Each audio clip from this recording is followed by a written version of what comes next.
আসসালামু আলাইকুম রহমতুল্লাহ। একদিন রসুল সাল্লাল্লাহু আলাইহি সাল্লামের দরবারে একটি বিচার আসলো। এক সাহাবী এসে রসুল সাল্লাল্লাহু আলাইহি সাল্লামের দরবারে রসুলকে বললেন, ইয়া রাসূলুল্লাহ, পাশের বাড়ির একটা বাঁকা খেজুর গাছ আমার বাড়ির ভিতরে পড়েছে, আর ওখান থেকে কিছু পাকা খেজুর নিচে পড়ে আমার বাচ্চারা খেয়ে নেয়। তাতে পাশের বাড়ির লোকটি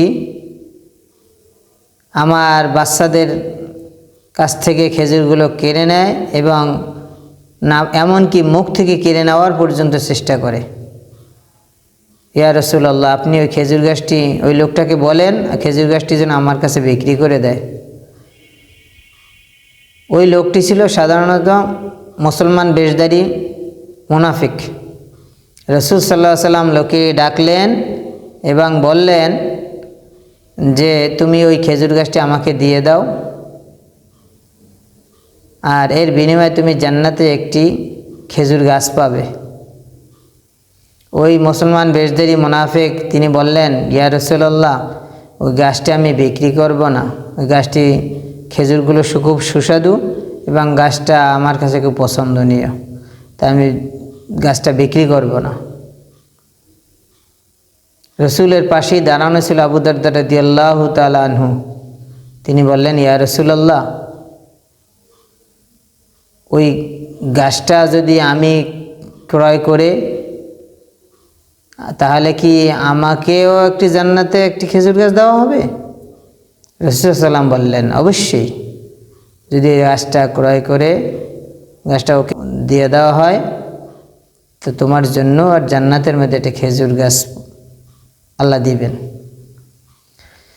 তখন আবু দারদা রাদিয়াল্লাহু তাআলা আনহু ওই মুনাফিককে বললেন যে তুমি ওই খেজুর গাছটা আমার কাছে বিক্রি করে দাও, যত টাকা চাও আমি দেব। মুনাফিক বলল, আল্লাহ রসুলের কাছেই আমি বিক্রি করিনি, আবার তোমার কাছে কেন বিক্রি করব?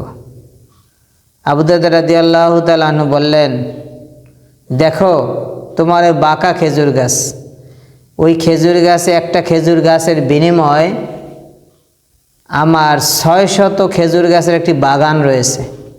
ওই একটা খেজুর গাছ যদি আমাকে দিয়ে দাও, আমি আমার ওই 600 খেজুর গাছের একটি বাগান তোমাকে দিয়ে দেব। এর বিনিময় হলো তুমি আমাকে দিয়ে দাও। আল্লাহু আকবার, আল্লাহু আকবার। সাহাবায়ে কেরাম একটা খেজুর গাছ জান্নাতে পাবে এই জান্নাতের আশায় দুনিয়ার 600 খেজুর গাছকে সে একটা বাঁকা খেজুর গাছের বিনিময়ে দিয়ে দিল। সুবহানাল্লাহ। আল্লাহ রসুলের সাহাবীরা এমনই ছিল, জান্নাতের আশায় সব কিছু তারা ত্যাগ করে দিত। আল্লাহ রাব্বুল আলামিন আমাদেরকে আমল করার তৌফিক দান করুন।